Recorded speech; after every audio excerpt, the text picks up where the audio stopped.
Bismillahirrahmanirrahim. Assalamualaikum warahmatullahi wabarakatuh.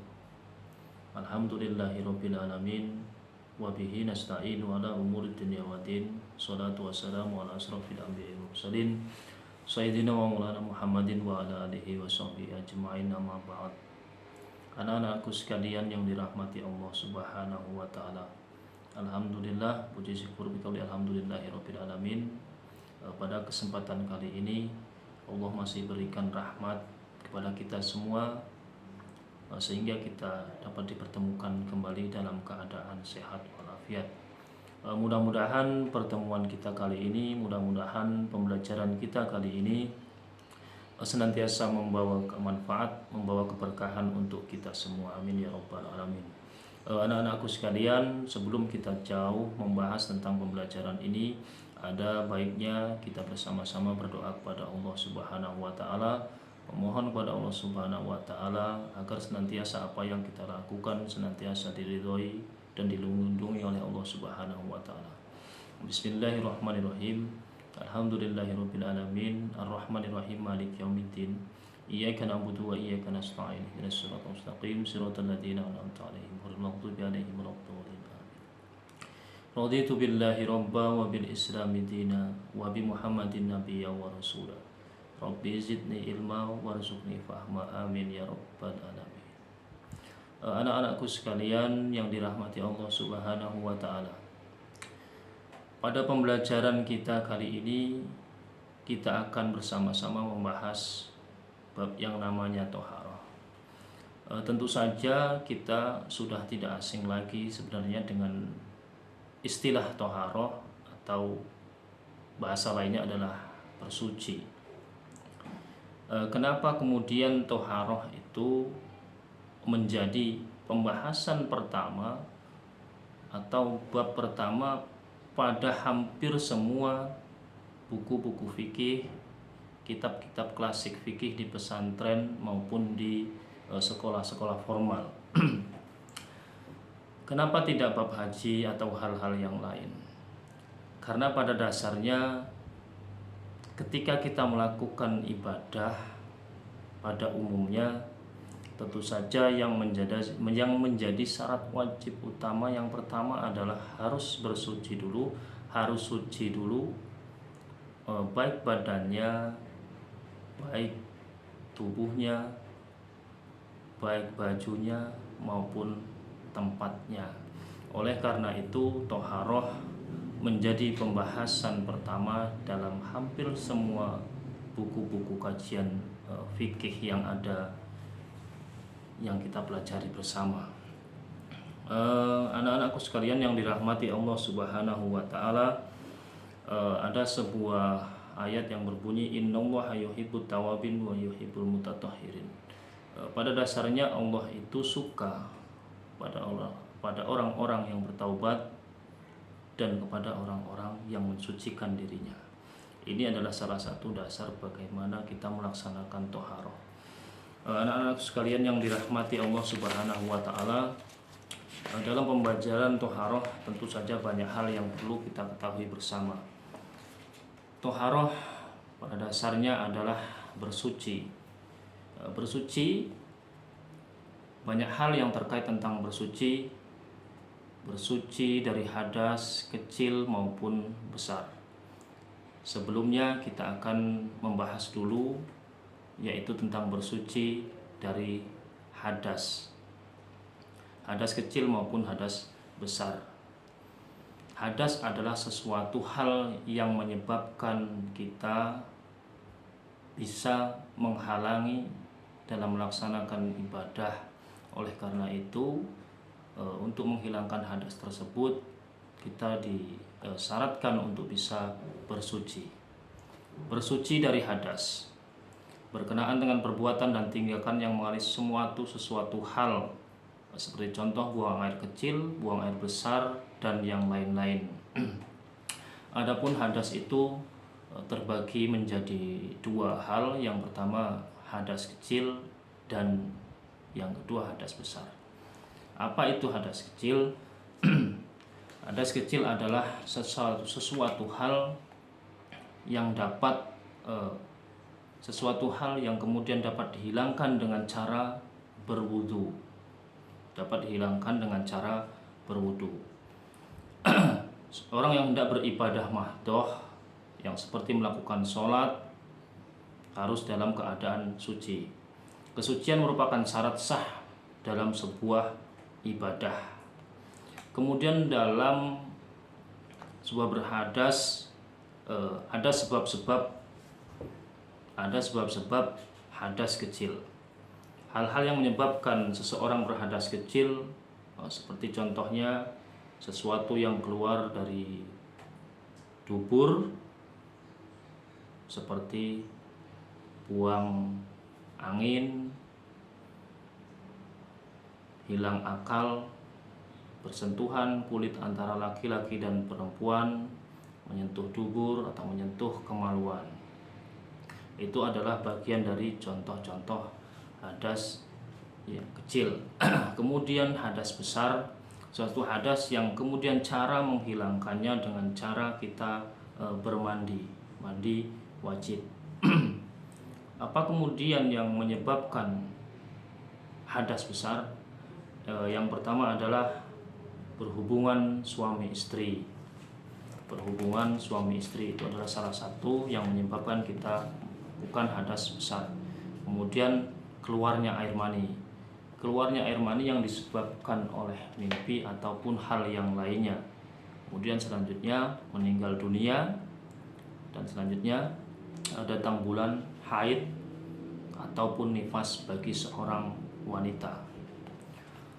Itulah hal-hal yang menyebabkan menyebabkan hadas besar.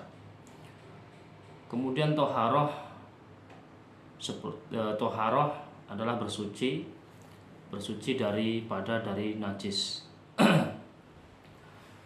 Najis ini dapat menghalangi kita untuk kita dapat melakukan sholat, melakukan ibadah.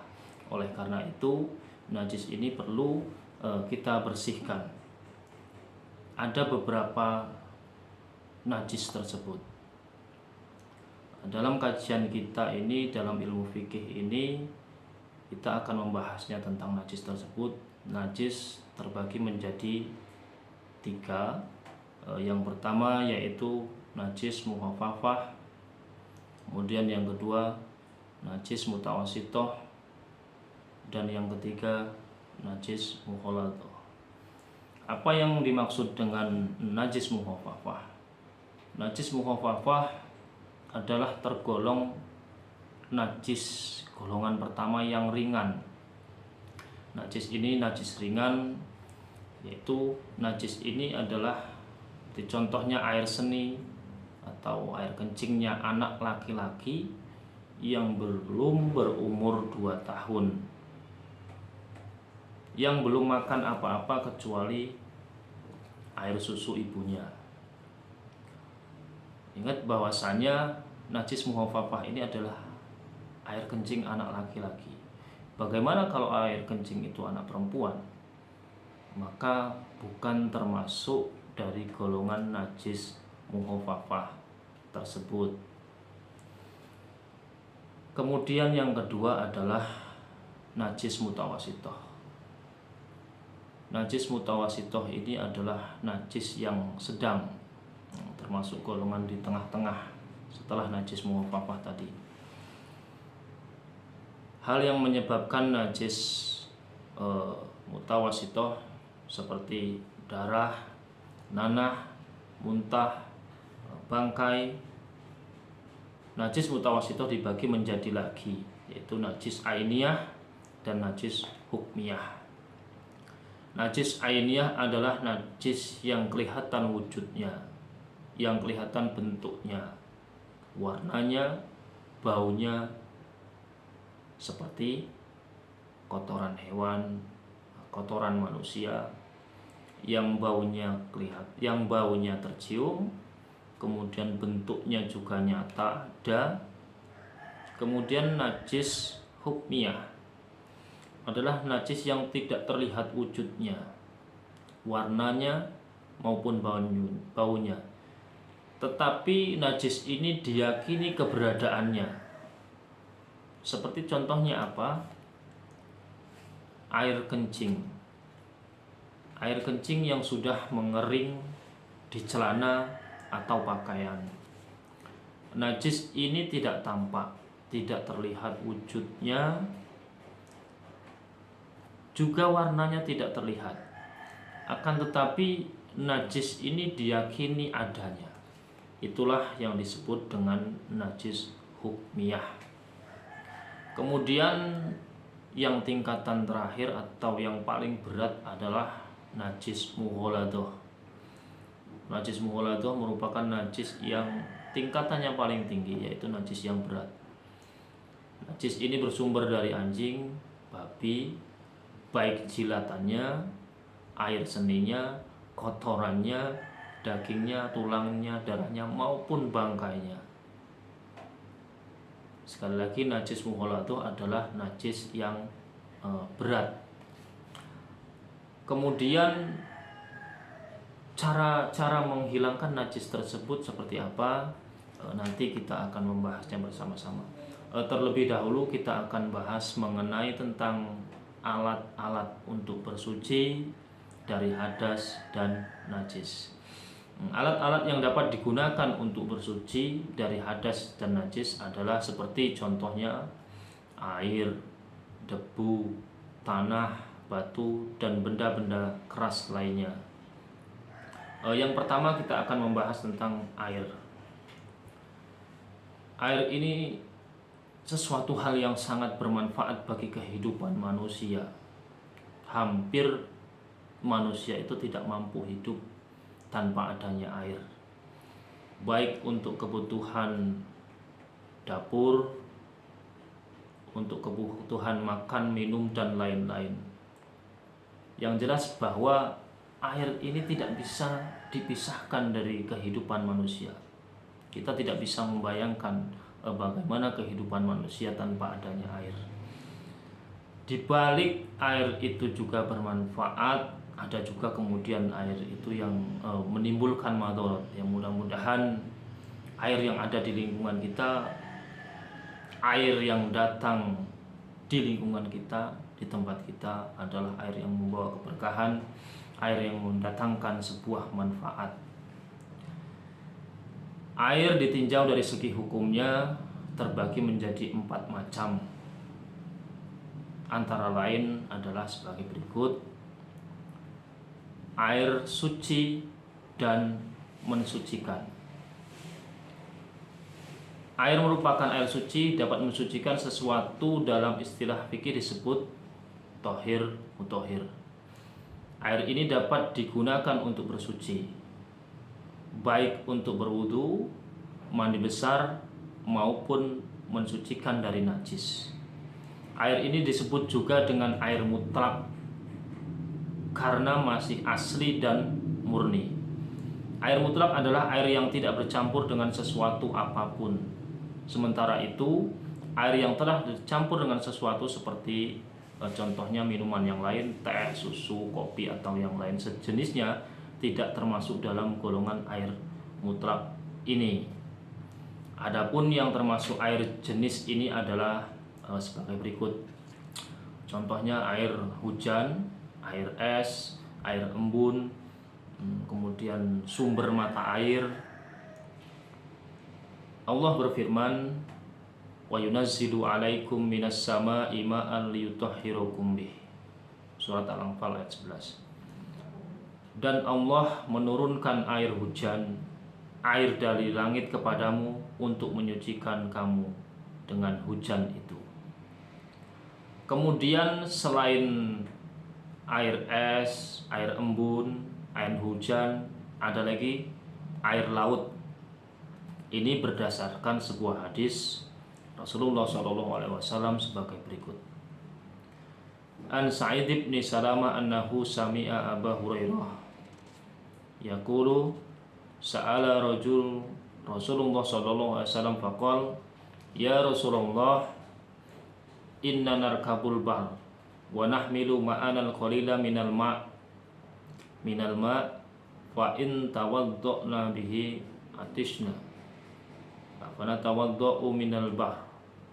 Faqala Rasulullah sallallahu alaihi wasallam huwa tahuru ma'uh al-hillu maitatuh, rawahu Tirmidzi. Yang artinya adalah Sa'id bin Salamah sesungguhnya dia mendengar Abu Hurairah berkata, seorang laki-laki bertanya kepada Rasulullah sallallahu alaihi wasallam, "Ya Rasulullah, sesungguhnya ketika berlayar dan kami hanya membawa sedikit air, jika kami berwudu dengan air tersebut kami kehausan, bolehkah kami berwudu dengan air laut?" Rasulullah SAW bersabda, laut itu airnya suci dan bangkainya halal dimakan. Hadis riwayat Tirmidzi. Anak-anakku sekalian yang dirahmati Allah Subhanahu wa taala, Islam begitu luar biasa. Islam begitu luar biasa. Islam agama yang begitu tinggi. Dari hadis yang kita baca bersama-sama, bahwanya kita dapat menyimpulkan banyak hal, banyak sesuatu yang itu dapat dibuat untuk bisa bersuci. Dari contoh hadis tadi, ketika seseorang berada di tengah lautan dan dia hanya membawa bekal air dari darat itu hanya sedikit, itu pun hanya cukup untuk kebutuhan makan minumnya saja. Terus bagaimana untuk bersuci? Dari hadis ini Islam memberikan keleluasaan yang luar biasa, bahwa air laut itu airnya suci. Airnya suci dan tentu saja bisa untuk bersuci. Dan bahkan bangkai dari laut halal untuk dimakan. Riwayat Tirmidzi. Subhanallah, luar biasanya Islam ini memberikan kemudahan-kemudahan bagi umatnya. Kemudian ada lagi air sungai, air sumur dan mata air berdasarkan hadis Rasulullah sallallahu alaihi wasallam. An Ibnu Umar qala ana Rasulullah sallallahu alaihi wasallam yaqul idza kana al-ma'u qullataini fa inna la yanjusu. Rawahu Abu Dawud. Yang artinya Ibnu Umar radhiyallahu an berkata, sesungguhnya Rasulullah sallallahu alaihi wasallam bersabda, jika air mencapai 2 kulah, maka sesungguhnya dia tidak najis.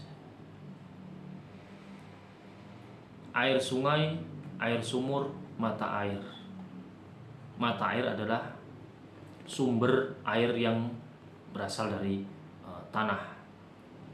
Dari hadis ini tadi bisa kita pahami bahwa air yang mencapai 2 kulah, air itu sesungguhnya tidak najis.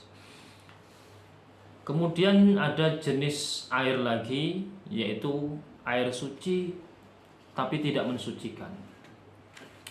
Kalau tadi kita bahas bahwa ada air itu suci, kemudian juga bisa mensucikan.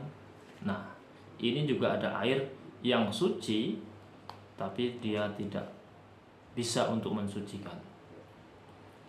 Air suci tetapi tidak mensucikan merupakan air zat yang suci, tetapi tidak sah digunakan untuk bersuci. Contohnya air ini adalah sebagai berikut. Yang pertama, air suci yang telah dicampur dengan benda suci lainnya hingga berubah salah satu sifatnya.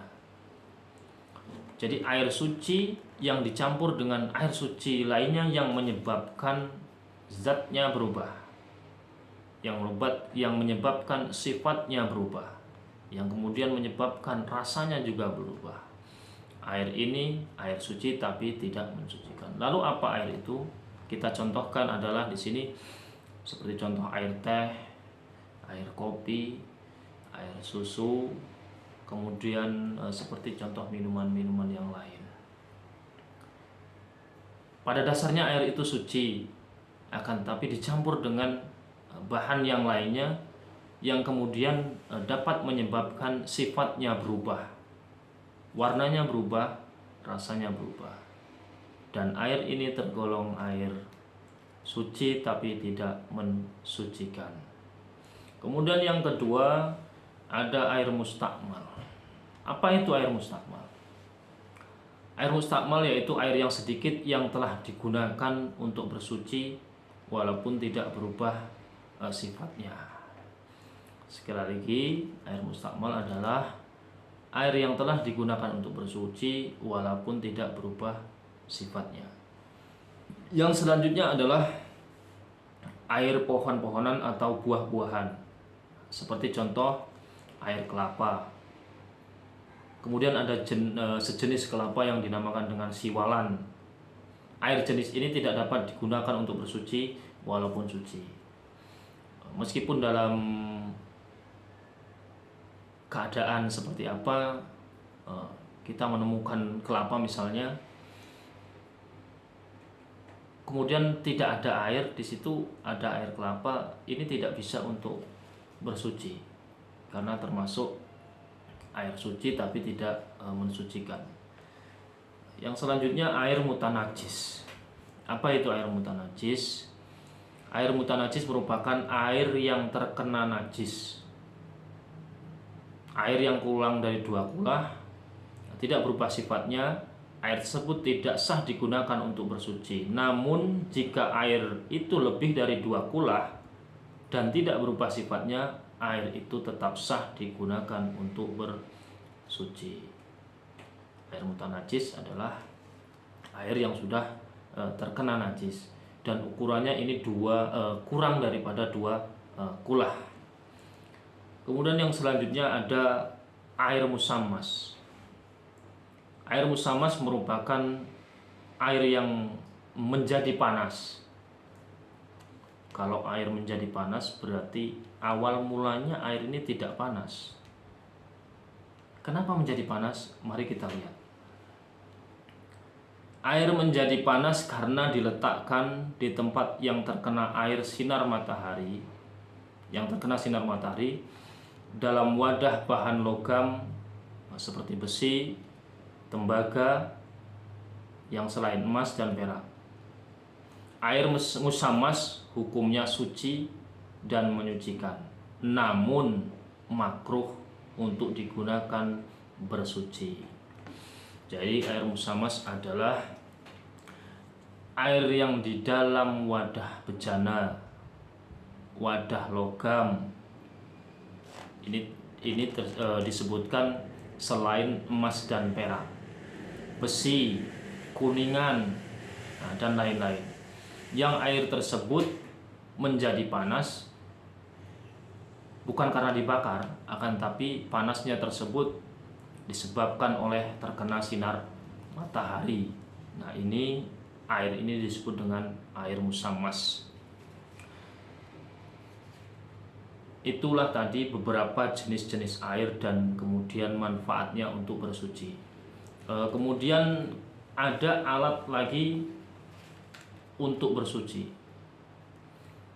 Karena selain daripada air, ada juga alat lain yang bisa untuk kita bersuci. Alat itu yaitu debu atau tanah. Debu sebagai alat bersuci merupakan media atau pilihan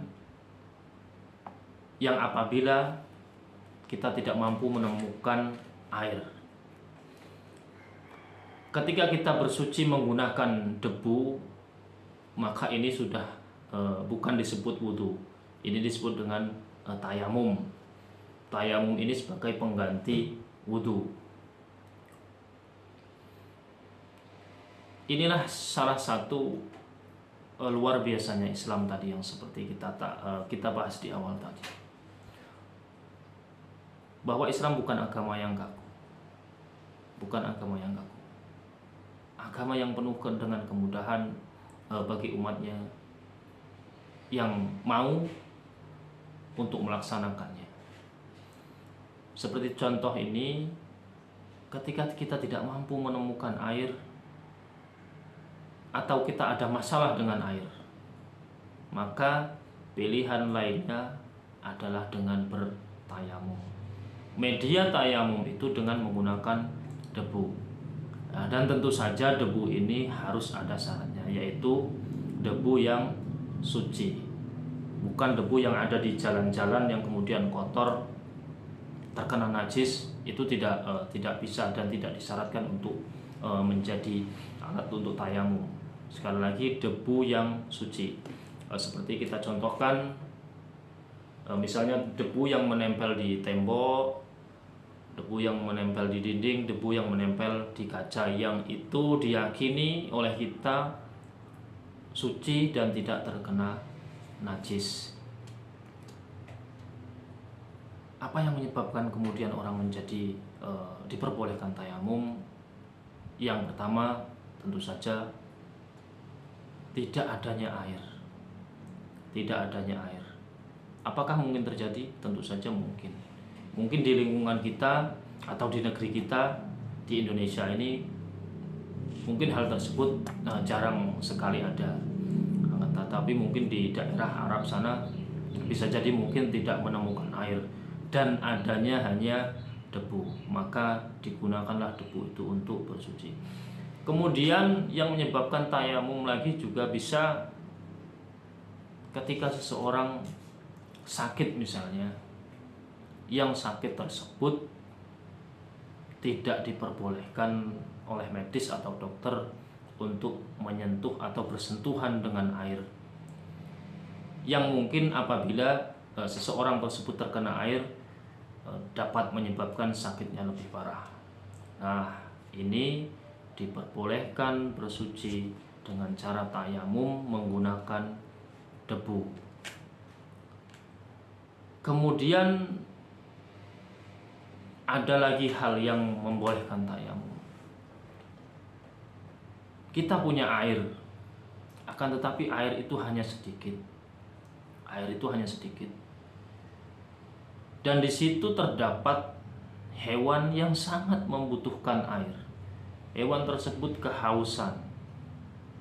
Yang dikhawatirkan ketika hewan tersebut tidak minum, tidak mendapatkan air tersebut, maka dapat menyebabkan hewan tersebut mati. Maka apa yang kita lakukan? Berikan air tersebut terhadap hewan itu, dan kita diperbolehkan untuk tayamum.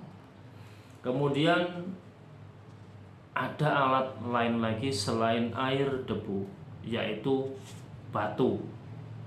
Batu atau benda-benda keras lainnya, atau benda-benda lainnya. Batu dapat digunakan untuk bersuci atau beristinja ketika tidak ada air.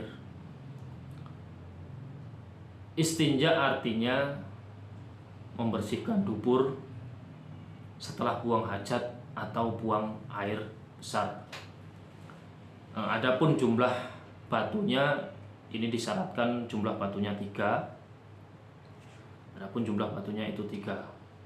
Itu dapat digunakan untuk istinja.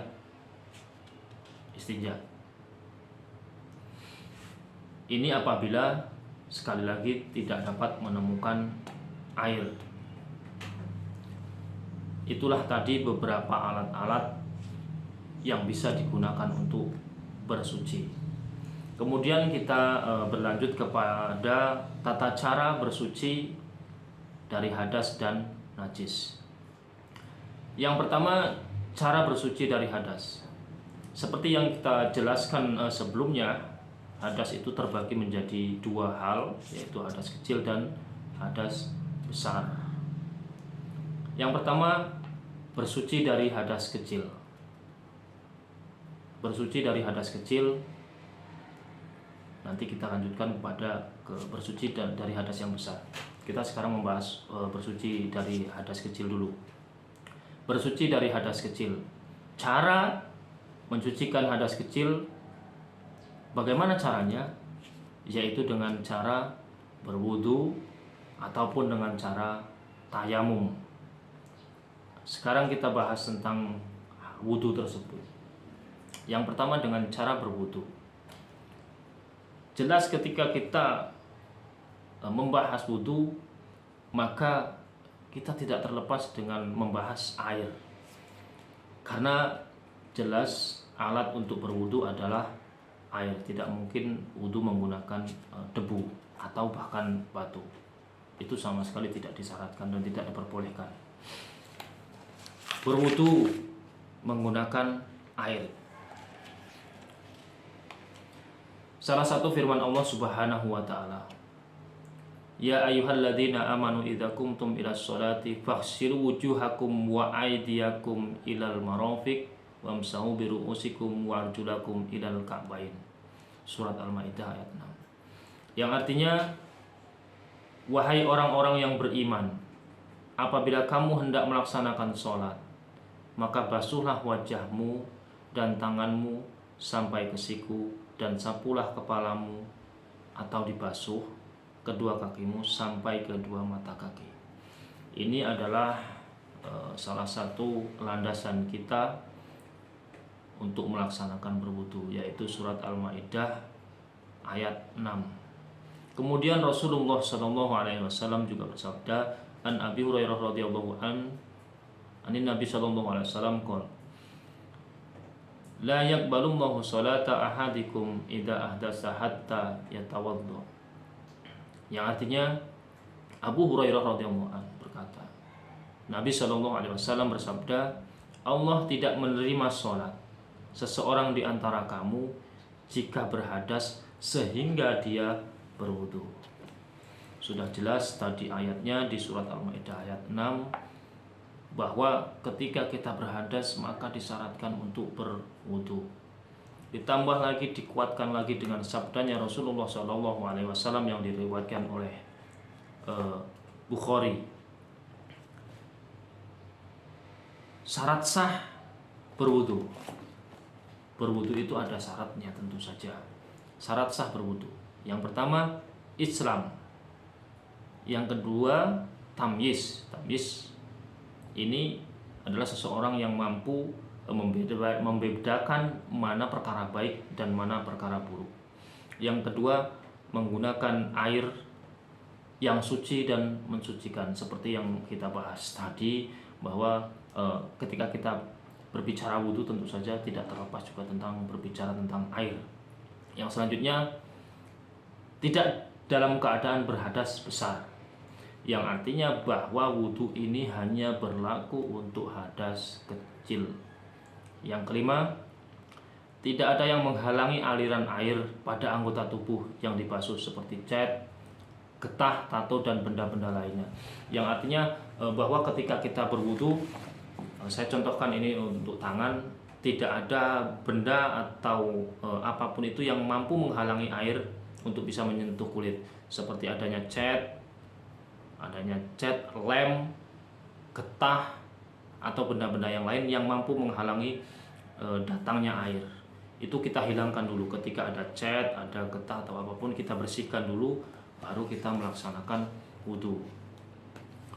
Karena ketika masih ada benda lain, cat, lem, dan yang lainnya, maka kita ragu apakah air ini dapat mampu meresap hingga masuk ke kulit.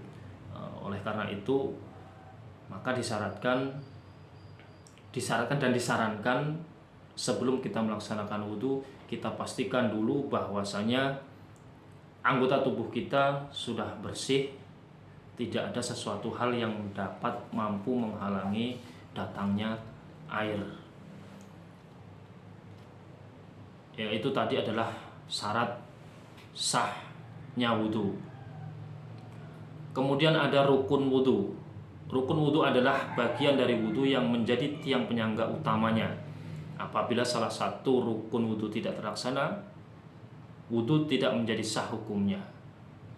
Rukun wudu ini ada terbagi menjadi beberapa hal, yaitu menjadi 6. Rukun wudu itu ada 6. Yang pertama niat, yang kemudian selanjutnya membasuh muka, membasuh tangan sampai siku, menyapu bagian kepala atau mengusap kepala, mengusap sebagian kepala, membasuh kedua kaki sampai mata kaki, dan terakhir adalah tertib atau berurutan.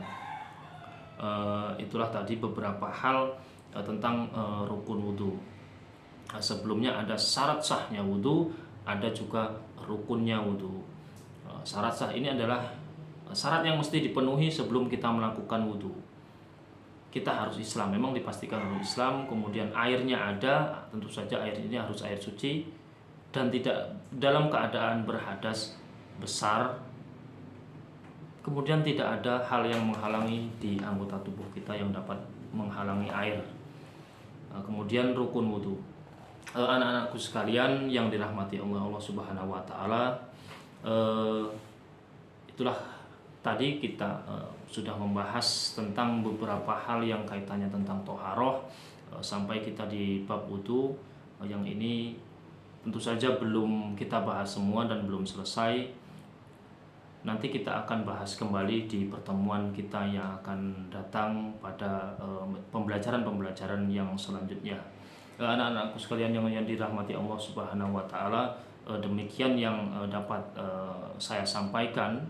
Tentu saja selaku manusia biasa yang penuh salah dan hilaf, apabila dalam saya menyampaikan beberapa hal tadi yang kaitannya tentang toharoh dan lain-lain, apabila ada kesalahan dan kehilafan sebagai manusia biasa, kepada Allah saya mohon ampun, dan kepada anak-anak sekalian yang dirahmati Allah Subhanahu wa taala dan pendengar sekalian, saya mohon maaf yang sebesar-besarnya. Akhiru qouli wallahul muwaffiq. Wassalamualaikum warahmatullahi wabarakatuh.